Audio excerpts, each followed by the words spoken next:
Hello, my name is Anneshia Freeman. I'm also known as the locksmith because I make keys for people who are locked up in their minds. I'm sitting here today in my kitchen working on some projects, and I decided to take a short break to make a quick video about one of the chapters in my book.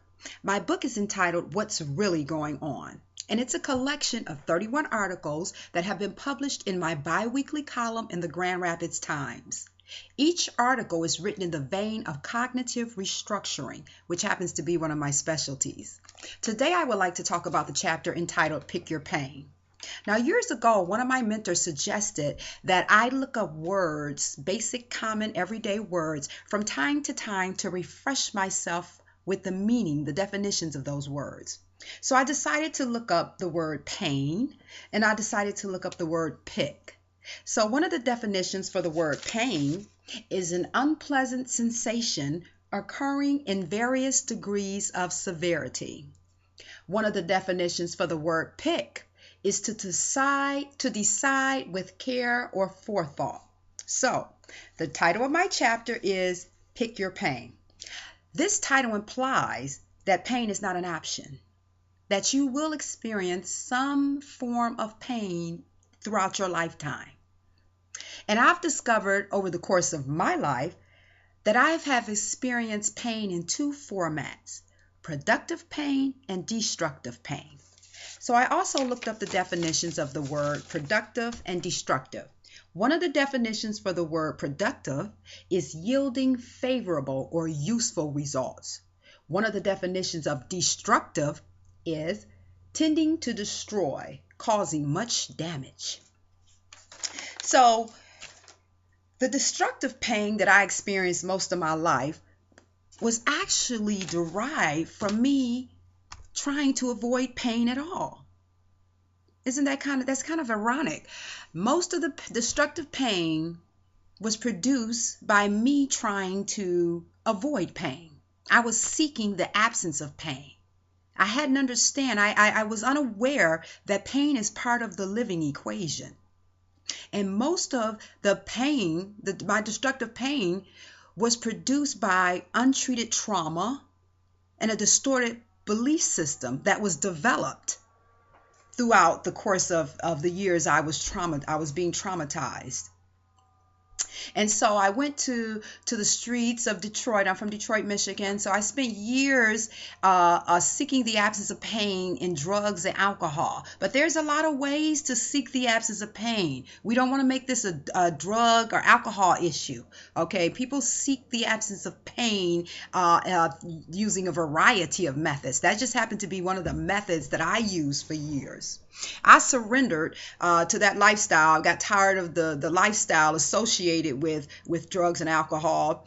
I surrendered 13 and a half years ago. I've been in recovery 13 and a half years, and I've made a lot of major accomplishments. I have two master's degrees. I have a master's in business administration. I have a master's in social work, and I'm a certified alcohol and drug counselor. But I discovered early in my recovery journey that there was still some pain involved in this thing called living. But what I discovered was that there's a form of pain that produces a favorable result, and that's productive pain. So let me give you some examples. I jotted down some notes, some of the productive pain that Anneshia Freeman experienced in recovery. The pain of learning to live life on life terms without the drugs and alcohol. School involves reading and writing and learning, and sometimes learning can be painful. It doesn't have to be all the time, but sometimes learning is painful. So the pain of learning to focus and learning to discipline myself. The pain of developing a work ethic, a legitimate work ethic. I had a work ethic when I was on the streets. Believe that. But learning how to adapt to a more structured work ethic of getting up at a certain time and dressing a certain way and conducting myself in a certain manner and going to work faithfully every day. The pain of learning to develop a healthy, good, very good work ethic. Also, the pain of learning to eat healthy and exercise. Okay, that was painful.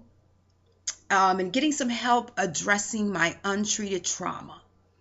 It was not easy. I had been medicating my trauma for 36 years. So it was painful to have to go back and address those hurtful, painful experiences that I had as a child that I had been medicating.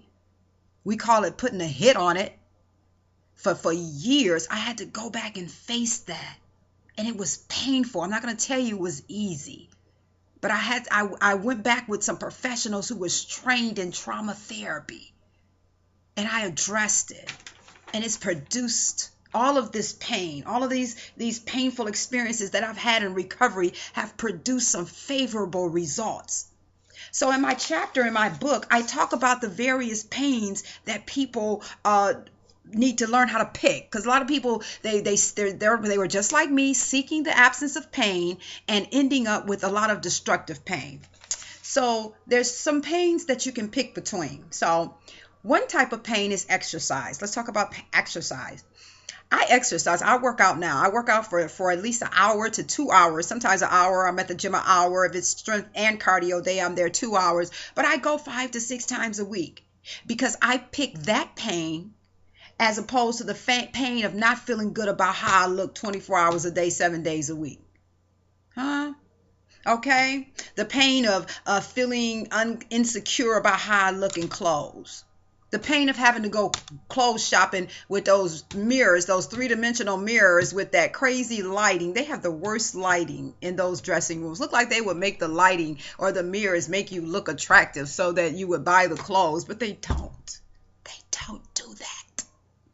And I can remember the pain of how I felt when I left the dressing room. So when the alarm clock goes off in the morning and I don't feel like getting up going to the gym, or if it's the evening that I have to go in the evening after work, sometimes my schedule varies. So sometimes I go in the morning, sometimes I go in the evening. When I have to go in the evening and I don't feel like it, or I have to get up early in the morning and go, I just think about, hey, you don't have to go, Anneshia. There's an option. You do not have to get up and go to this gym. You can go back to that size 20. Oh my goodness, that is such an option. And so, you know the result. I usually end up at the gym. Yeah. Another types of pain that a lot of people don't know how to distinguish or choose between is the pain of poverty, or the pain of the educational process, the university or poverty. And so, you can pick your pain as it relates to your investing in yourself. You can choose to invest in yourself, or you can choose to invest in someone else's dream by being their employee or their client the rest of your life. So I chose to go to the university, invest some years of my life into the educational process rather than picking the pain of living in poverty. So, just do the equation. So say you decide to go to school. If a bachelor's degree, 4 years, if you're hitting it hard, master's degree, 6 years, 5 or 6 years, depending on how hard you're hitting it, or maybe a little longer. Some people it may take a little longer, or a PhD. So say we're looking at maybe anywhere from 4 to 10 years investment of school. As opposed to what? As opposed to 60 or 70 or 80 years living in poverty, or being at the mercy of somebody else's decision who decided to go to school. You can pick your pain. It's optional. It's optional. Okay? What about the pain of being in a dysfunctional relationship versus the pain of letting go? The pain of holding on versus the pain of letting go. There's some pain involved in either way you go, but one is destructive and the other is productive. Okay. Let's talk about the entrepreneurship pain. I left my employer. I resigned my position with an organization in November of 2012. Okay, I'm making this video on February the 3rd of 2014. So I'm an entrepreneur. I was an entrepreneur even when I worked there. I went in to the organization with my own contracts and program methodology and intellectual property. But it's been very painful. Oh my goodness. I'm talking about there is no such things as weekends. The stress of learning how to juggle and manage cash flow and being the only employee at this particular time, so I have to do everything. You know, I have my accountant hat on one minute, my consultant hat on the other, my therapist hat on the another minute, my marketing director hat on. Okay, yep, and I'm paying that price. And sometimes it gets tiring and overwhelming, and I want to give up. But I know I have a dream, and I know I can build this sucker. I know I'm not the only one that's going through this. I'm picking this pain. It's optional, and I'm not going to tell you that I haven't struggled at times in the course of this year and a half, that there has not been times where I struggled with wanting to give up and go get a job. You know, and I almost didn't want to put this in the video in case I want to do that tomorrow. But understand this, I made a decision. No matter what, I'm going to go after my dream. I will not get to the age of 90 and sit around shooting on myself. I should have did this. I should have did that. I wish I had did this. I should have, could have, would have. I'm not going to do that to myself. I'm going to get this everything I got. I gave crack cocaine and alcohol and everything I had. So I'm going to give my entrepreneurship dream everything I got. Because what's the other pain? The other pain is spending the rest of my life working for somebody who paid the price for their dream. Spend the rest of my life helping someone manage their dreams and produce their dreams. And that's perfectly fine if that's what you want to do. That's not what Anneshia wants to do. Anneshia Freeman has the gift of administration. I tried to run the dope house. I tried to take over every dope house I went in. It's innate. It's an innate ability and drive with me to run stuff and manage stuff and produce stuff and create stuff. So I have to pay the price, and I have to pick my pain. So when other people are able to go to certain functions and certain events and certain things that I can't do because of either time or costs associated with it, because I need that money to invest in my company and what I need to do, hey, I'm picking my pain. I'm suffering, but it's productive pain because it's producing a favorable outcome. And I'm going to end with talking about the difference between instant gratification and delayed gratification, because a lot of people end up with a lot of destructive pain in their lives because they're seeking instant gratification. They want the glory without the story. They don't want to put in the work, the sweat equity that's involved in having the type of life that you desire, the type of freedom that you desire, whether it's mental freedom, emotional freedom, financial freedom. You've got to work for that. And so what I decided to do is have some delayed. I chose, it's an option. Just like picking your pain. It's an option. You know, I decided to take my pain on the front end rather than the back end. I decided, because see, you don't reap in the same seasons you sow in. So I decided to invest in my future by sowing these current years. The 13 and a half, I've been sowing hard since I left. I hit the ground running when I walked away from the dope house. Come on now, I'd have jacked off 20 years of my life. So I said, Anneshia, hit it. If you gave the dope and alcohol 20 years, you going to tell me you going to punk out at year 3 in the equation of trying to build your life? You going to punk out in year 10? Come on now. You didn't punk out. You didn't surrender to you had to be drugged. You had to be drugged, kicking and screaming from that life, from that dysfunctional lifestyle. So I know you're not going to punk out year 13 and trying to build your dream. So it's delayed gratification.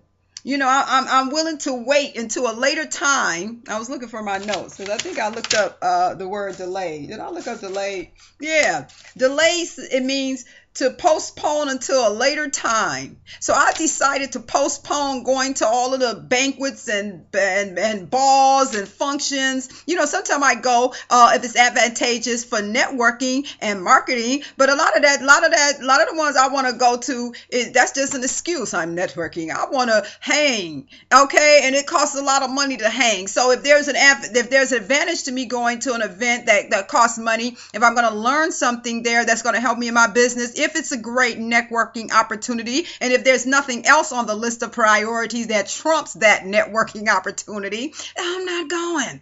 You're not going, sister. And sometimes my bills make the decision for me, okay? You're not going. You're going to pay your card on. I felt that. Hey, you need a car to be a consultant because people like for you to arrive places. So anyway, the chapter in my book is entitled Pick Your Pain. And I don't go in depth about all of the pains. It's just a few pages. Each chapter is just a few pages. But I do break down the principle of pick your pain. Now, this book is available on Amazon. It's available in paperback and ebook format. And it's also available on my website. My website is Anneshia And as you see up at the top of the book, my name is spelled ANNESHIA. Anneshia The name of the book, What's Really Going On. I'll see you later.